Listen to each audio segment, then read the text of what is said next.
لیں, اچھا بزنس کریں, ریسرچ پراپر کریں. یہ نہیں اپنے گھر کو مینٹین رکھیں, یہ نہیں کہ سب فانی ہے چلا جائے گا, نہیں, اچھی زندگی گزاریں. یہ تو ہے ربنا آتنا فی الدنیا حسنہ وفی الآخرۃ حسنہ, لیکن فوکس اپنا رکھیں آخرت کی زندگی کو, تو اللہ تعالیٰ آپ کی ذمہ داریوں اپنی پریشانیوں کو سنبھال لیتے ہیں.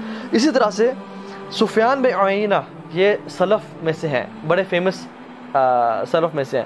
یہ کہتے ہیں کہ لوگوں عبادت کی دو طرح کی قسمیں ہیں. ایک عبادت وہ ہے جو انسان عبادت سمجھ کے کرتا ہے, اور ایک عبادت وہ ہے جو انسان عادت سمجھ کے کرتا ہے. جو عبادت انسان عبادت سمجھ کے کرتا ہے نا, اس کی عبادت کا زندگی میں رنگ بھی نظر آتا ہے, اور اس کی زندگی میں اس کی وجہ سے سکون بھی نظر آتا ہے. یہی وجہ ہے کہ اللہ کے نبی صلی اللہ علیہ وسلم جب بھی پریشان ہوتے نا تو بلاتے بلال کو, ارحنا یا بلال, او بلال ہمیں تسلی پہنچاؤ, سکون پہنچاؤ. کیسے؟ اذان دے کے, تاکہ ہم نماز پڑھیں اور ہمارے زندگی میں سکون آئے. رسول اللہ صلی اللہ علیہ وسلم فرمایا جعلت قرۃ عینی فی الصلاۃ, میری جو آنکھوں کی ٹھنڈک ہے نا وہ نماز میں رکھی گئی ہے. ان کو جب بھی خوشی ملتی ہے, پریشانی ہوتی ہے, فوراً سے اللہ اکبر اللہ کے سامنے کھڑے ہو جاتے ہیں اور اپنے دل کے دکھ سارے بیان کر دیتے ہیں, اور پھر کہتے ہیں یا اللہ اب تو جانے, تیرا کام جانے. ہم لوگ 100 لوگوں کو بتاتے ہیں, مگر جس کو بتانا چاہیے اس کو نہیں بتاتے, اور پھر ہی پریشان رہتے ہیں. اللہ کے نبی کہتے ہیں ارحنا یا بلال, بلال ہمیں راحت پہنچاؤ. ہم کیا کہتے ہیں؟ اگر امام سورہ یاسین شروع کر دے نماز میں, ہم کہتے ہیں انقذنا یا امام, امام ہماری جان چھوڑ دیں, ہم نے جانا ہے پیچھے کاروبار ٹھپ ہو رہا ہے, ہم نے جانا ہے پیچھے باس ویٹ کر رہا ہے. ہم کہتے ہیں ہماری جان چھوڑیں تاکہ ہمیں راحت پہنچائیں تلاوت چھٹی کر کے. لیکن اللہ کے نبی صلی اللہ علیہ وسلم نماز میں کھڑے ہوتے ہیں اور کہتے ہیں ارحنا یا بلال, اے بلال آزان دو اور ہمیں سکون پہنچاؤ. یہ ان کی عبادت تھی, ان کو اس میں سکون اور لذت محسوس ہوتی تھی. اسی طرح سے جو شخص عبادت کو عادت سمجھ کے کرتے ہیں, اور ایک واقعہ ہے وفی قصص العبر, قصوں میں نا عبرت ہوتی ہے, لیسنز ہوتے ہیں. ایک امام نے نماز پڑھائی اور نماز میں 3 رکعتیں پڑھا کے عصر کی نماز سے سلام پھیر دیا. تو سب لوگ خاموش رہے, پہلی صف, دوسری صف, تیسری صف سے ایک بندہ کھڑا ہوا, امام صاحب آپ نے 3 رکعتیں پڑھائی ہیں. کہتے ہیں یار پہلے دونوں صف بالکل خاموش ہیں, آپ کیسے کہہ رہے ہیں؟ کہتے ہیں امام صاحب میری 4 دکانیں ہیں, میں روزانہ عصر کی نماز میں ہر دکان کا حساب کرتا ہوں. آج پریشانی ہے کہ میری ایک دکان کا حساب رہ گیا, میری دکان ہی چھوٹ گئی. آپ نے کیا کیا؟ آج میری دکان رہ گئی ہے. اس بندے کو نماز میں بھی ٹینشن کیا کہ میری ایک دکان کا حساب رہ گیا. اس طرح سے مجھے پتا چلا, اور سبحان اللہ ہماری نمازیں دیکھیں انفارچونیٹلی کیسی ہیں کہ اگر امام بھول جائے تو ہم کہتے ہیں ہم کہاں تھے. نماز کے شروع میں ہم نماز میں ہوتے ہیں اور سلام پھیرتے وقت نماز میں ہوتے ہیں, بیچ میں ہماری روح اور ہماری سوچیں کہاں ہوتی ہیں واللہ تعالی اعلم. کہاں گھوم پھر کے, کبھی آفس ہوتی ہے, کبھی جاب, کبھی یونیورسٹی, کبھی گیمز میں ہوتی ہے, کبھی سکورز میں ہوتی ہے, کبھی پب جی میں ہوتی ہے, کبھی فورٹ نائٹ میں ہوتی ہے, کبھی یوٹیوب میں ہوتی ہے, کبھی کہاں ہوتی ہے. یہ وہ عبادت ہے جو عادت سمجھ کی جاتی ہے کہ انسان ٹکرے تو مارتا ہے لیکن اس کو مزہ نہیں آتا, اس کی لذت محسوس نہیں ہوتی. اشفاق احمد نے بڑا پیارا کوٹ کہا, میں نے کچھ دن پوسٹ بھی کیا تھا فیس بک پہ, کہ اگر آپ کو عبادت میں سکون, نماز سے سکون نہیں مل رہا نا, تو سکون سے نماز پڑھنا شروع کر دیں, آپ کو نماز میں سکون ملنا شروع ہو جائے گا.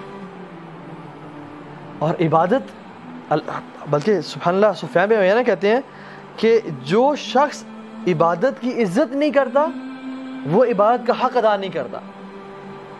ومن توقیر الصلاۃ ان تأتیها قبل الاقامہ, اور نماز کی عزت کیا ہے کہ اقامت سے پہلے مسجد میں پہنچا جائے. یہ لٹمس ٹیسٹ ہے کہ کیا ہم نماز کی عزت کرتے ہیں, کیا ہم نماز کا حق ادا کرتے ہیں. اگر میں حق ادا کرتا ہوں تو میرے لیے ٹیسٹ کیا کہ میں اقامت سے پہلے مسجد میں آتا ہوں یا نہیں آتا, یا آخری صف میں یا آخری رکعت میں مل رہا ہوتا ہوں. ومن توقیر الصلاۃ ان تأتیها قبل الاقامہ, نماز کی عزت کیا ہے, اس کی تکریم کیا ہے کہ اقامت سے پہلے نماز مسجد میں پہنچا جائے. ایک صحابی رضی اللہ تعالی عنہ اپنے بیٹے سے کہتے ہیں کہ آپ نے فرض نماز ہمارے ساتھ پڑھی؟ تو انہوں نے کہا جی. تو کہتے ہیں ادرکتا تکبیرۃ الاولیٰ، کیا آپ نے تکبیر اولیٰ پائی ہمارے ساتھ؟ تو انہوں نے کہا نہیں پڑھ سکا میں.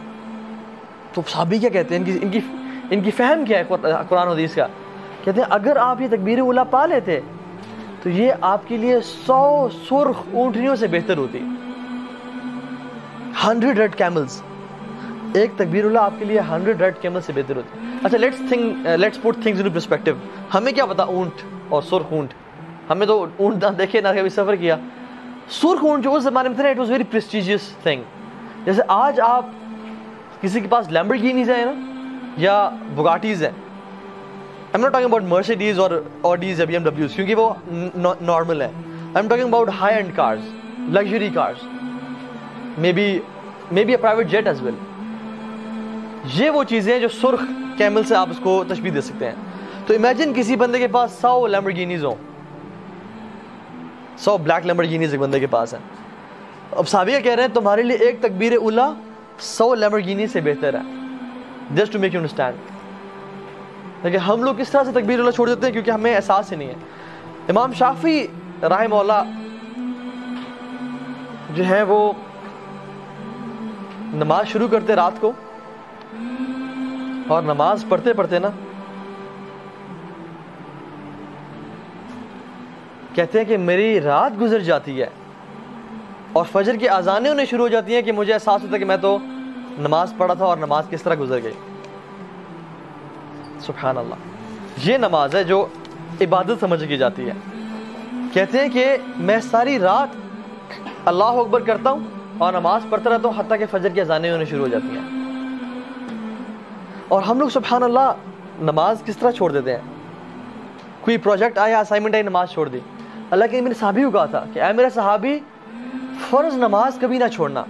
ان قتلت او حرقت، چاہے تجھے کاٹ دیا جائے یا تجھے جلا دیا جائے، تو نے فرض نماز نہیں چھوڑنی. عبداللہ بن ام مکتوم نابینا صحابی ہیں اور بزرگ صحابی ہیں. اللہ کے نبی کے پاس عذر لے کے آئے، ایکسکیوزز لے کے آئے. یا رسول اللہ مجھے مسجد سے عذر دیں کہ میں گھر میں نماز پڑھ لیا کروں، مجھے گھر میں نماز پڑھنے کی اجازت دیں. اللہ کے نبی نے کہا کیا عذر آپ کے پاس؟ کہا یا رسول اللہ میں تو نابینا ہوں، میرا گھر مسجد سے بہت دور ہے اور مجھے لانے والا کوئی نہیں ہے، مجھے رخصت مل سکتی ہے؟ تو انہوں نے کہا کہ حل تسمع ندا، کیا آپ اذان سنتے ہیں؟ تو انہوں نے کہا جی یا رسول اللہ، اذان کی آواز تو مجھے آتی ہے. تو انہوں نے کہا پھر آپ پہ فرض ہے مسجد میں آ کے نماز پڑھنا. صحیح مسلم کی روایت میں 3 ایکسکیوزز ہیں، اور روایت میں 3 اور ایکسکیوزز ہیں جو کہ انہوں نے بیان کی. فرمایا یا رسول اللہ میری گھر اور مسجد کے بیچ میں کانٹے اور درخت اور جھاڑیاں ہیں، میرے گھر اور مسجد کے بیچ میں جانور اور درندے ہیں، مجھے ڈر لگتا ہے کہ میں آ رہا ہوں تو مجھے کہیں وہ اپنا نوالا نہ بنا رہے. اور تیسری چیز میرا بڑھاپا میرے اوپر چھا گیا ہے، میں اتنا بوڑھا ہو چکا ہوں، انی کما ترانی، میں ایسا ہی ہوں جیسے آپ مجھے دیکھتے ہیں، means I am so weak and make, مجھے اجازت دیں کہ میں گھر میں نماز پڑھ لوں. تو اللہ کے نبی نے پوچھا کیا آپ کو اذان کی آواز گھر تک آتی ہے؟ تو انہوں نے کہا جی یا رسول اللہ اذان کی آواز تو آتی ہے. کہتے ہیں پھر آپ کو نماز مسجد میں آ کے پڑھنی پڑے گی. سبحان اللہ. 6 ایکسکیوزز.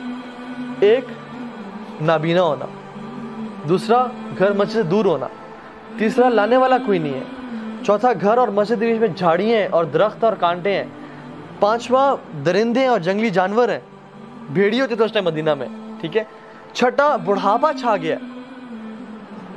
اللہ کی نے کہا کہ نہیں، آپ کو اجازت نہیں ہے گھر میں نماز پڑھنے کی. مجھے اب یہ بتائیں کہ ہم لوگ اللہ تعالیٰ کے سامنے کون سا 7واں عذر پیش کریں گے کہ اللہ ہم تو گھر میں نماز پڑھ لیا کرتے تھے. جب ان صحابی کو اجازت نہیں ملی تو ہمیں تو چھینک آتی ہے، ہم گھر میں نماز پڑھ لیتے ہیں. ہم تو واٹس ایپ پہ میسیجز دیکھ رہے ہوتے ہیں تو ہماری گھر میں نماز ہو جاتی ہے. ہم تو رینڈم ویڈیوز دیکھ رہے ہوتے ہیں اور دیکھتے ہیں کہ وہ نماز ٹائم تو گیا، چلو اب گھر میں پڑھ لوں گا. اللہ اکبر. ہم کہاں کھڑے ہوئے ہیں؟ یہ صحابی کو اجازت نہیں ملی، نماز ان کے لیے حکم ہوا کہ گھر میں آ کے پڑھنی ہے آپ نے، اور ہمارا کیا حال ہے؟ سبحان اللہ. This is how important this matter is. اسی طرح سے اللہ کے نے فرمایا صلو کما رأیتمونی اصلی،